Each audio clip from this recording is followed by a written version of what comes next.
Okay, and this card wanted to come out two different ways, so this will be interesting to see how we take a look. Actually, some pretty good cards, my friends. You have the Star card. This is about enlightenment, and as you can see, the water's flowing. She has her beautiful star wings on, and the fairies are around her. The moonlight's out. So this is really enlightenment in your life. And the Star card, as you know, is one of the major arcanas.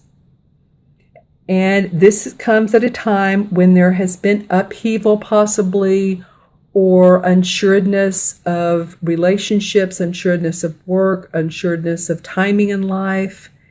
There's hope and optimism around that. Starting to see some new light, some new hope. Yeah, and when I look at these two cards together, she's actually facing the Three of Chalices. And this can be around three people. It can be really having a great time together. This can be a celebration of acknowledgement of someone taking a next step, someone moving up in the world, or someone moving where they want to. I feel like some of you guys are getting together with friends and having a drink, or going somewhere and having a dinner and really celebrating your friends.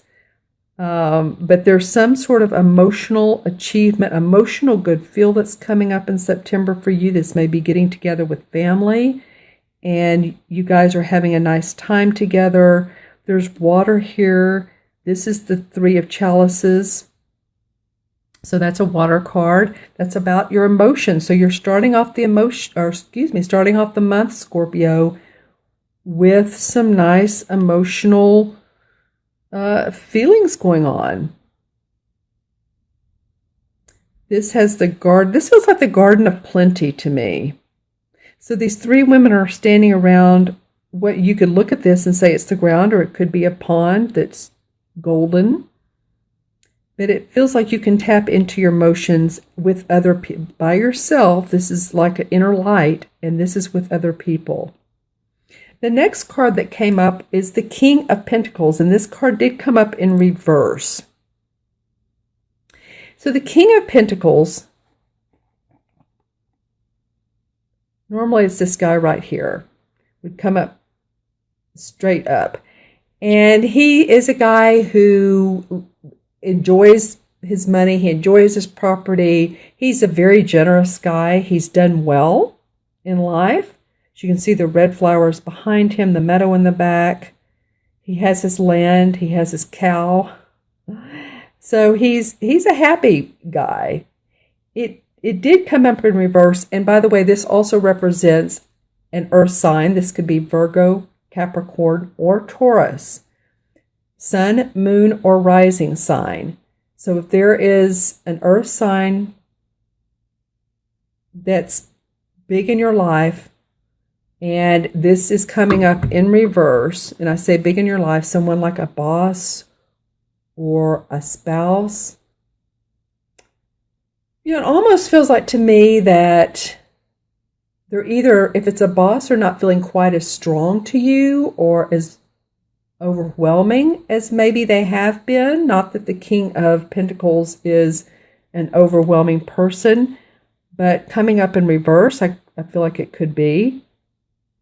If this is a spouse, it just feels like whoever this is, the spouse, boss, that they could be seeing some issues in their life and they don't feel quite as prosperous. And, you may not see as much of their happy-go-lucky, all is well, I'm in the right place, feeling. So I always look at how the cards face each other. This one faces this one. And this one being in reverse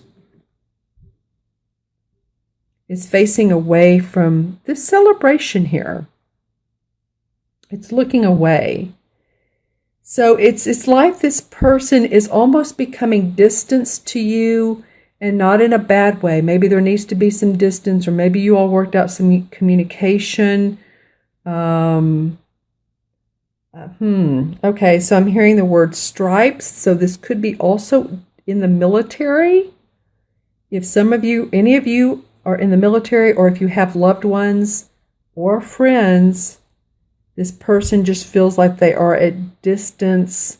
And I'm kind of having very empathic feeling towards them, of hoping that they're doing better. If their health is off, whatever's off, it just feels like their world is a little bit upside down right now. Okay. So, and this, okay, the last card is the Wheel of Fortune. And I have to say, when I pulled this card, this happens every so often. I said it straight up, but it felt like it was like this. And so I was like, okay, how do we talk about it? Let's talk about it both ways. So the Wheel of Fortune, when it's upright, is always positive. This is about new movement, new positivity in your life. You know, the wheel, there's the ebbs and flows of life. Sometimes we just feel like we're not getting anywhere, and maybe we've had, you know, people in our life that pass on, or we've lost our job or whatever, you know, in that sense. And it's unfortunate, but the wheel does turn around and say, okay, now's your time. Here's the arrow. This is your time. And so that's usually what it means. That this could be really, things start flowing for you again, or you're feeling like it. Now, it could be too, if it's in reverse.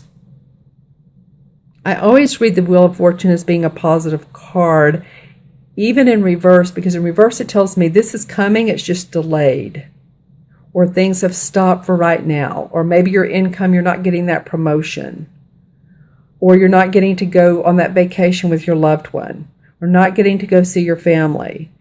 So it could be that as well, since it felt like it was sort of cockeyed.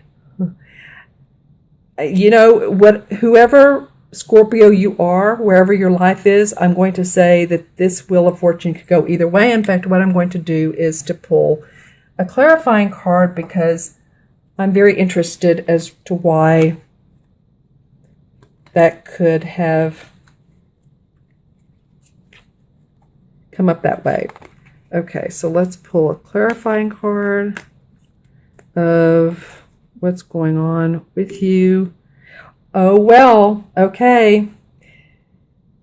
All right, Scorpio. Well, this is a completely different deck. This is the Hanson-Roberts deck. And the card I pulled empathically was another Wheel of Fortune, and this was straight up. And this one's pointing to this one. So don't you love the synchronicities in life? I do. I'm getting ready to teach a class on psychic development. And part of it is about noticing synchronicities, feathers, coins, numbers on the clock. But I love that both of these cards came out. This is the same card, just different deck. So I'm going to go ahead and go with it, you guys. I think the Wheel of Fortune is going to turn in your favor. If you don't feel like it now, just allow the solar eclipse, new moon, to just be open to that, because I do feel like this is going to turn in your favor. All right, my friends, I'm going to add up the cards for you numerologically. This is a 17, and 3 is 20, 21, and 10 is 31. I've been getting that with a couple readings. 3 and 1 is 4. Numerology, that's about staying grounded, staying practical, knowing the different steps to take in life, just doing it in a practical way. You know, when you build a house, you pour the foundation, then you put up the uprights. You don't put the roof on first. You need a firm foundation. So, you know, feel that, know that you're striving towards that, and that's your goal. And the ways to also ground, which 4 is about as well, is being in nature, enjoying earth, enjoying the trees, enjoying the birds that you see, because you do have a couple of birds in your cards, and a lot of times they are messengers for us.